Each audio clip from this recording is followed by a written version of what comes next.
श्री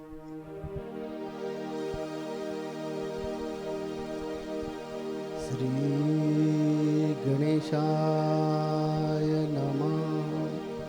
श्री सरस्वते नमः। श्री गुरुभ्यो नमः। जगद्गुरु नरेंद्राचार्य महाराज की जय। सद्गुरु काडसिद्धेश्वर महाराज की जय। संत शिरोमणि गजानन महाराज की जय। आद्य जगद्गुरु रामानंदाचार्य महाराज की जय। सियावल्लभ रामचंद्र की जय। गुरुर्ब्रह्मा गुरुर्विष्णू गुरुर्देवो महेश्वरा गुरुर्साक्षात् परब्रह्म तस्मै श्री गुरवे नमः। सार्थ श्रीमत दासबोध दशक 19वा समास 7वा यत्न निरूपण। श्रीराम कथेचे घमंड भरून घ्यावे आणि निरूपणी विवरावे। कोणे पडोची निदावे कोणी एक विषयी। भेजनार खाले पडिला तो भेजनारी जाणीतला। नेनता लोक उगाच राहिला टकमका पाहत। उत्तर विलंबी पडिले श्रोतयांस कळो आले। म्हणजे महत्व उडाले वक्तयाचे। थोडे बोलूनी समाधान करणे रोगे जोण तरी मन धरणे। मनुष्य वेधीच लावणे कोणी एक। सोसवेना चिणचिण केली ते तामस वृत्ती दिसून आली। आवघी आवडी उडाली श्रोतयाची। पुंडलिक वरदे हरी विठ्ठल। श्री ज्ञानदेव तुकाराम पंढरीनाथ महाराज की जय। जगद्गुरु नरेंद्राचार्य महाराज की जय। अनंत श्री विभूषित जगतगुरु रामानंदाचार्य श्री स्वामी नरेंद्राचार्य जी के चरण कमलों में वंदन और यहाँ इस सत्संग में उपस्थित सभी श्रोताओं को मेरा श्री गुरुदेव। पिछले समास में हमने बुद्धिवाद निरूपण को सुना।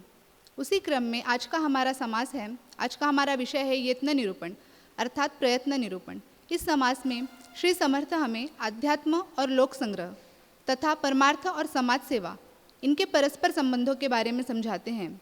श्री समर्थ के अनुसार मनुष्यों के केवल 2 ही वर्ग होते हैं, पहला ज्ञानी, दूसरा अज्ञानी।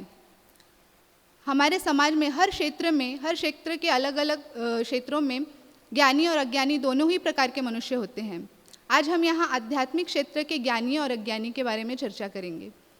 ज्ञानी और अज्ञानी इनको हम बाह्य रूप से नहीं जान सकते, नहीं पहचान सकते, क्योंकि आध्यात्मिक क्षेत्र के जो ज्ञानी होते हैं और अज्ञानी होते हैं उनके बाह्य स्वरूप में कोई अंतर नहीं होता, किंतु इनके अंतरंग में एक विलक्षण प्रकार का अंतर होता है। उस अंतर को जानने के लिए एक छोटा सा उदाहरण देखेंगे। जब तक मनुष्य में वासना बनी रहेगी तब तक मनुष्य की अपूर्णता स्वयं प्रमाणित होती रहेगी। एक पूर्ण मनुष्य में, एक मुक्त मनुष्य में कोई वासना, कोई इच्छा नहीं होती। जैसे एक दीवार की कोई इच्छा नहीं होती, कोई कामना नहीं होती, और एक पूर्ण मनुष्य की भी कोई कामना नहीं होती। किंतु इन दोनों ही स्थितियों में बहुत अंतर है। एक दीवार में कोई कामना नहीं होती क्योंकि उसके पास कोई कामना करने के लिए, कोई इच्छा करने के लिए उसके पास चेतना ही नहीं होती। वहीं दूसरी जगह एक पूर्ण मनुष्य के पास चेतना होती है किंतु उसके पास कोई इच्छा और कोई कामना शेष ही नहीं रह जाती। ये ठीक वैसा ही है जैसे एक छोटा बच्चा होता है, बालक होता है, उसके दांत नहीं होते, वो घुटनों के बल चलता है। और जब हम वृद्ध हो जाते हैं, बूढ़े हो जाते हैं, तब भी हमारे दांत नहीं होते और कमजोरी की वजह से हमें घुटनों के बल चलना पड़ता है। जीवन की ये दोनों ही स्थितियाँ एक सी हैं, किंतु इनमें बहुत बड़ा अंतर है, जमीन आसमान का फ़र्क है। जहाँ पहली स्थिति बाल्यावस्था की स्थिति, जहाँ जीवन का कोई भी अनुभव नहीं है, वहीं दूसरी ओर वृद्धावस्था की स्थिति, जहाँ जीवन का पूर्णानुभव है। ये ठीक वैसा ही है जैसे कोई अज्ञानी मनुष्य अपनी अज्ञानतावश कोई इच्छा ना करे, कोई वासना ना रखे, कोई आकांक्षा ना करे, और पूर्ण मनुष्य में भी कोई इच्छा, कोई आकांक्षा नहीं रहती। और स्वामी विवेकानंद जी के अनुसार ये दोनों ही स्थितियों में आकाश पाताल का फर्क होता है, क्योंकि पहला मनुष्य जो पशुत्व के अत्यंत ही निकट है, वहीं दूसरा मनुष्य ब्रह्मत्व के निकट है। अब जो ये ज्ञानी होते हैं, आखिर इन्होंने ऐसा क्या जाना होता है, ऐसा क्या पाया होता है, एक छोटी सी कथा द्वारा देखेंगे। एक चित्रकार था। वो चित्रकार के पास एक बार एक बहुत ही अमीर महिला आती है, और वो चित्रकार की जो स्थिति रहती है, आर्थिक स्थिति रहती है, वो अत्यंत ही दयनीय रहती है, इसलिए वो हमेशा परेशान रहता है। तो इस बार उसके पास बहुत ही अमीर महिला आती है खुद का तस्वीर बनाने के लिए, और जब वो आती है उसके पास तो उसकी वो तस्वीर बनाता है, और तस्वीर इतनी सुंदर होती है कि वो देखकर महिला बहुत प्रभावित हो जाती है, बहुत खुश हो जाती है, और उससे पूछती है कि तुम्हें इस चित्र के, इस तस्वीर के कितने पैसे चाहिए। तो मनुष्य कहता है, सोच में पड़ जाता है, वो सोचने लगता है कि इनसे मैं कितना पैसा मांगूँ। ऐसे आमतौर पर वो एक तस्वीर के केवल 50 रुपये लिया करता था, किंतु अमीर महिला को देखने के बाद उसके मन में लालच आ गया। उसे लगा कि मैं 200 रुपये मांग लूँ, या 100 रुपये मांगूँ, या 500 रुपये मांग लूँ। फिर उसने सोचा कि अगर मैं 500 रुपये मांग लूँगा तो शायद वो क्या सोचेंगे मेरे बारे में। फिर उसने सोचा कि शायद मैं उन पर ही ये बात छोड़ देता हूँ कि वो जितना देना है उतना देंगे। ऐसा सोचकर वो उससे कहता है कि आपकी इच्छा है, आप जितना देना चाहें आप मुझे दे दें। तो महिला क्या करती है, अपना जो पर्स रहता है वो उसे देते हुए कहती है कि ये पर्स ही तुम रख लो इस तस्वीर के बदले में, ये बहुत कीमती पर्स है। और ये बात सुनकर वो चित्रकार थोड़ा सदके में आ जाता है। वो सोचता है कि ये कीमती पर्स तो है, किंतु इस पर्स का मैं क्या करूँगा, इसका तो ये तो मेरे लिए व्यर्थ है। अगर मैं इसके बदले 100 रुपये भी मांग लेता तो मैं उससे कुछ सामान खरीद लेता। अब वो इस तरह की स्थिति में रहता है, असमंजस स्थिति में, और इसमें वो उनसे कहता है, उस महिला से कहता है कि नहीं नहीं, मुझे ये आपका पर्स नहीं चाहिए, इसके बदले आप मुझे 100 रुपये दे दीजिए। महिला कहती है किंतु ये बहुत ही कीमती पर्स है। वो बोलता है कि नहीं, मुझे आपकी कीमती पर्स नहीं चाहिए, इसके बदले आप मुझे 100 रुपये ही दे दो। तो महिला जब वो पर्स को खोलती है तो देखता है उसमें लाखों रुपए रहते हैं। वो लाखों रुपए में से वो 100 रुपये निकाल के उस चित्रकार को देती है और तस्वीर लेकर चली जाती है। उसके जाने के बाद वो चित्रकार बहुत ही विलाप करता है, रोता है। वो सोचता है, वो बोलता है कि हाय रे मेरे फूटी किस्मत, मेरे पास इतनी लाखों रुपए आए थे, उसको मैंने गंवा दिया, और ये 100 रुपये को मैंने उससे मांग लिया। और कहा जाता है कि वो चित्रकार जब तक जीवित था तब तक वो इसी बात का पश्चाताप कर रहा था कि आखिर उसने वो पर्स क्यों नहीं ली। ऐसी ही स्थिति हमारी होती है। उस परमेश्वर ने, उस परमात्मा ने हमें जो जीवन रूपी पर्स दिया है, उसके अंदर हमें उसने अनमोल संपत्ति दी है, किंतु वो जीवन रूपी पर्स को हम कभी खोलते ही नहीं, ना ही उसके अंदर हम झांक के देखते हैं। हम बाहरी तौर पर रोते रहते हैं और बोलते रहते हैं मुझे बंगला चाहिए, गाड़ी चाहिए, गहने चाहिए। इसी रूप से हम भटकते रहते हैं। और जिन ज्ञानियों ने उस जीवन रूपी पर्स को खोला है, उन्होंने जान लिया है कि ये संपत्ति जो हमें प्राप्त है वो अनमोल है, वो शाश्वत है, वही सारे सुखों का सार है। वो जान गए हैं कि जितना भी हम उस परमेश्वर से मांग सकते थे, उससे कहीं ज़्यादा उस परमेश्वर ने हमें दिया है। ये जानकर ही वो शाश्वत ज्ञान, जब वो जान जाते हैं कि यही सारा सुख है, तो उनके पास कोई इच्छा, कोई कामना नहीं रहती। और अज्ञानियों की स्थिति एक ऐसे भिक्षुक की भांति होती है जो कि अपने घर को भूलकर रोड पर, सड़कों पर भिखारियों की तरह घूमते रहता है और कुछ ना कुछ मांगते रहता है। उसे सिर्फ इतना करना है कि वो अपने घर को लौट जाए, क्योंकि उसके घर में ही सारी सुख सुविधा मौजूद है, सारा सुख, सारा समाधान उसके घर पर ही मौजूद है, किंतु वो बाहर ही भटकता रहता है। ऐसी ही स्थिति हमारी होती है। हमारे अंदर ही सारा आनंद है, हमारे अंदर ही सारा सुख है, किंतु हम वो सुख को, शाश्वत सुख को बाहर खोजते हैं। अशाश्वत बातों से, अपने इंद्रियों की तृप्ति हेतु हम उसे खोजने का प्रयत्न करते हैं। और अशाश्वत बातों में जब हम उस शाश्वत ज्ञान को ढूंढते हैं, शाश्वत सुख को ढूंढते हैं, तो वो हमें प्राप्त नहीं होता, इसीलिए हम दुखी हो जाते हैं। हमें क्या करना चाहिए? अंतर्मुख होना चाहिए, आत्मविचार करके, आत्मपरीक्षण करके, सद्गुरु की शरण में जाके उस परब्रह्म को स्वयं के भीतर देखना है। सृष्टि से पहले अमर ओम नाम था, आज भी है और कल भी रहेगा। अर्थात जो परब्रह्म है, जो शाश्वत है, वो ये सृष्टि निर्माण होने से पहले भी था, अर्थात भूतकाल में भी था, वर्तमान में भी है और भविष्य में भी वही परब्रह्म रहेगा, वही परमात्मा रहेगा जो अनंत है, जो शाश्वत है। उस परब्रह्म को अपने ही भीतर खोजने के लिए, इस भवसागर से पार जाने के लिए सबसे पहले हमें योग्य सद्गुरु की शरण में जाना चाहिए, संतों की शरण में जाना चाहिए। और योग्य सद्गुरु, योग्य संतों को हम किस प्रकार से जानें? इस वाक्य पर संत कबीरदास जी कहते हैं, जाति न पूछो साधु की, पूछ लीजिए ज्ञान। जाति न पूछो साधु की, पूछ लीजिए ज्ञान। मोल करो तलवार का, पड़ी रहन दो म्यान। अर्थात जब तलवार म्यान में से निकलती है तो म्यान का कोई मोल नहीं होता, तलवार का मोल होता है। ठीक उसी प्रकार जब हम साधु और संतों के शरण में जाते हैं तो उन्हें हमें जाति द्वारा या उनके बाह्य स्वरूप द्वारा उन्हें नहीं जानना चाहिए, बल्कि उनके विचारों द्वारा, उनके मार्गदर्शन द्वारा, उन्होंने जो हमें शिक्षा दी है उसके द्वारा हमें उन्हें जानना चाहिए, उन्हें पहचानना चाहिए। अक्सर हम क्या करते हैं, सत्संग में जाते हैं या कोई सुविचार को सुनते हैं, किसी अच्छी बात को सुनते हैं और उन विचारों द्वारा हम दूसरों को सुधारने का प्रयत्न करते हैं, हमेशा दूसरों को सुधारने के पीछे लगे रहते हैं, इसीलिए हम दुखी होते हैं। सबसे पहले हमें स्वयं को सुधारना चाहिए, ना कि दूसरों को। अगर हम दूसरों को ही सुधारने में लगे रहेंगे तो भूले हुए एक शिष्य की भांति हमारी स्थिति हो जाएगी। उस शिष्य की कहानी मैं आपसे बताना चाहूँगी। एक गुरुकुल में, एक आश्रम में एक गुरुजी ने अपने शिष्य को पास बुलाया और उसे एक दर्पण दिया, एक आईना दिया और उससे कहा कि इस दर्पण में, इस आईने में जिस किसी का भी प्रतिबिंब दिखता है उसकी छवि के साथ साथ उसकी बुराइयां भी इसमें दिखाई देती है। तो आज के लिए मैं तुम्हें ये दर्पण दे रहा हूँ, तुम इसे लेकर जाओ, आज के दिन इसका सदुपयोग करो और कल पुनः तुम मुझे लौटा देना। ये सुनकर वो शिष्य उस दर्पण को लेता है, गुरुजी के चरण स्पर्श करके वहाँ से वो निकल जाता है। सबसे पहले वो घर में जाता है और अपने माता पिता के सामने उस दर्पण को रखता है, उनके प्रतिबिंब को देखता है और वो देखता है कि उनमें क्रोध, अहंकार, ऐसे बुराइयां उनके अंदर भी है। वो देखकर वो दुखी हो जाता है।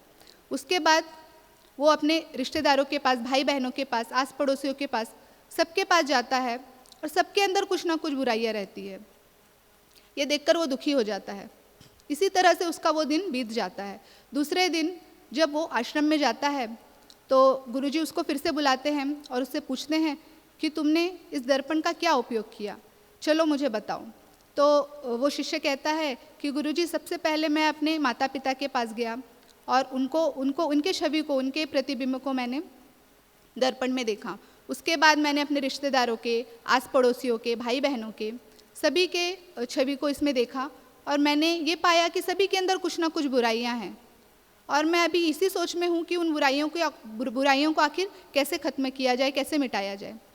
तो गुरुजी बहुत दुखी हो जाते हैं और उसे कहते हैं कि लेकिन ये दर्पण तो मैंने तुम्हें दिया था तुम्हारे सदुपयोग के लिए। सबसे पहले तुम्हें इसमें अपनी छवि को देखना चाहिए था, अपनी बुराइयों को देखकर उसे दूर करना चाहिए था, लेकिन मुझे इस बात की निराशा है कि तुमने ऐसा नहीं किया।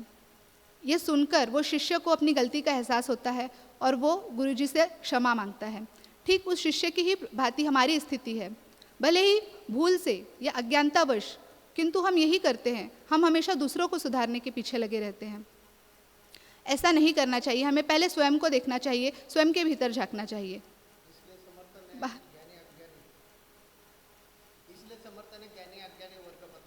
इसीलिए स्वामी श्री समर्थ ने हमें इस समाज में ज्ञानी और अज्ञानियों के बारे में बताया है। वो कहते हैं कि अज्ञानी के दो वर्ग होते हैं। पहला होता है जो हमेशा अपनी वासना की तृप्ति हेतु प्रयत्नरत रहता है और दूसरा होता है जो वासना रहित होने के लिए हमेशा प्रयत्नरत रहता है, जिसे हम मुमुक्षु भी कहते हैं। ज्ञानियों के भी उन्होंने दो वर्ग बताए गए हैं।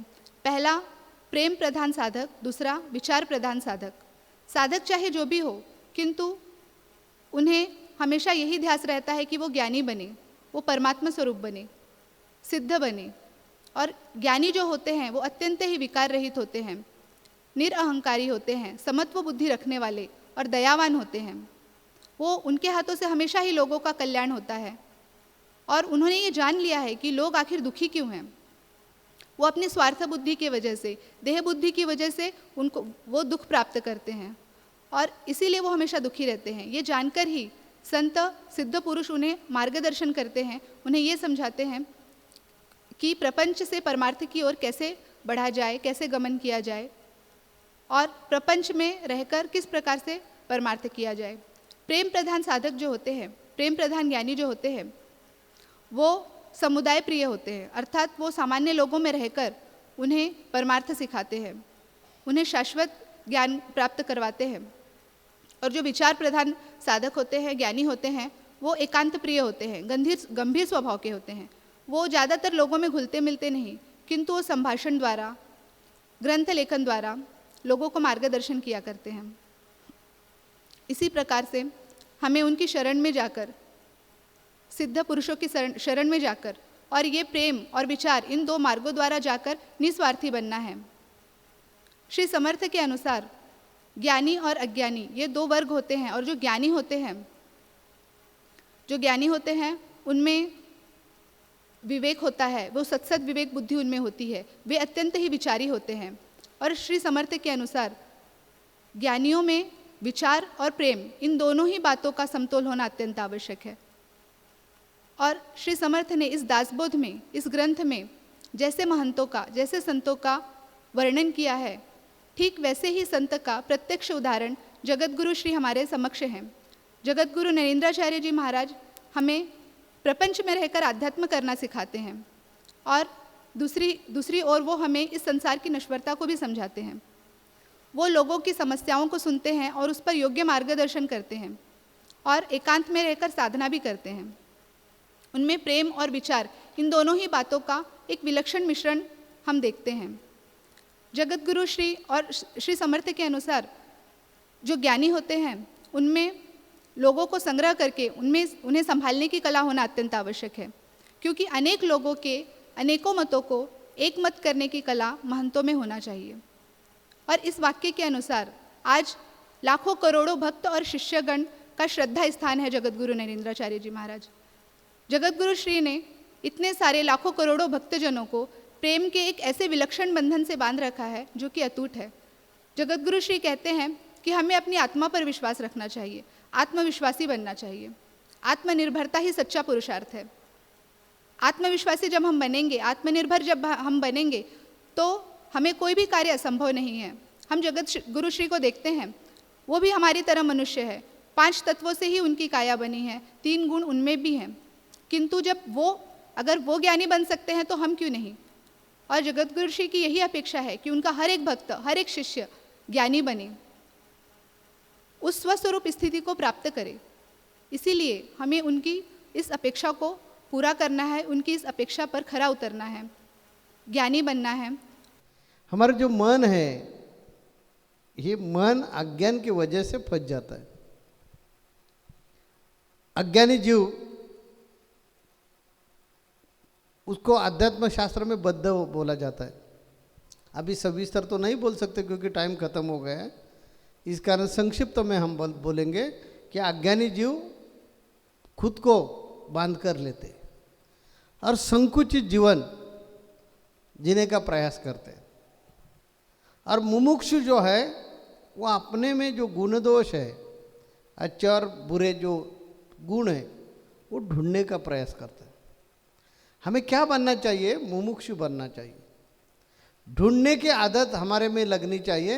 ये दीदी ने अभी आपको बता कि गुरु ने उनको आरसा दिया, वो लेकर वो लड़का अपने माँ बाप की तस्वीर उसमें देखी, अन्य परिवार के लोगों का उसमें उन्होंने देखा, लेकिन खुद को नहीं, वो आरसे के सामने उन्होंने नहीं ले लिया आरसा।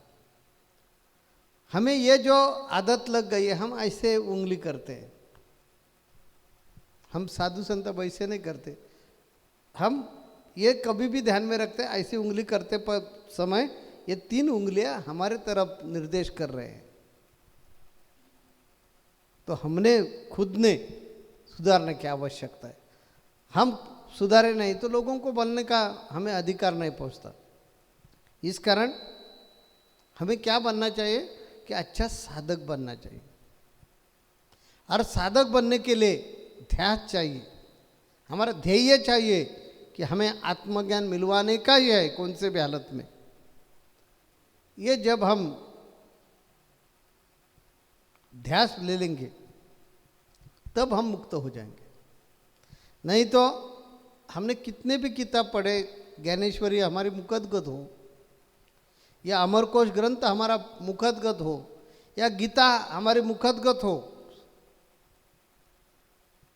अनुकरण में कुछ नहीं है। तो समर्थ रामदास स्वामी का कहना है वो अज्ञानी है।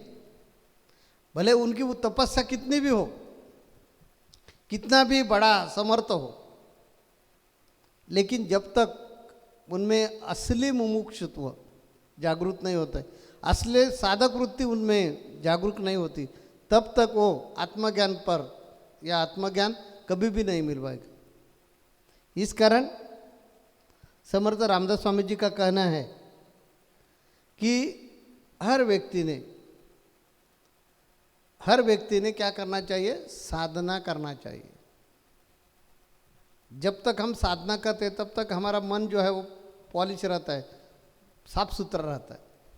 इस कारण हमने बोला है कि 10 मिनट निकालें, 10 मिनट भी बहुत हो जाएंगे, ज़्यादा भक्ति करने की जरूरत नहीं, लेकिन हर दिन आपके मन को धोइए। वो धोने के लिए श्री लीलामृत का उपयोग करो, नरेंद्र महाराज लीलामृत का उपयोग करो, या ओम नरेंद्र नाथाय नमः, ओम नरेंद्र नाथाय नमः मंत्र का उपयोग करो। लेकिन कौन से ना कौन से भक्ति से आपका मन धोइए। जब वो साफ सुथरा हो जाएगा तब हम अज्ञान से बाहर आ जाएंगे और आत्मज्ञान के ओर चले जाएंगे। ये समझाने का समर्थ रामदास स्वामी जी का उद्देश्य है।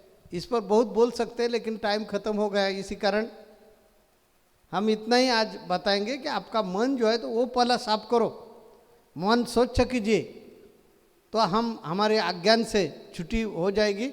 बद्ध जीव जो हमारे ऊपर जो मोहर लगी है वो निकल जाएगी और हम सिद्ध के मार्ग पे चले जाएंगे। श्री गुरुदेव।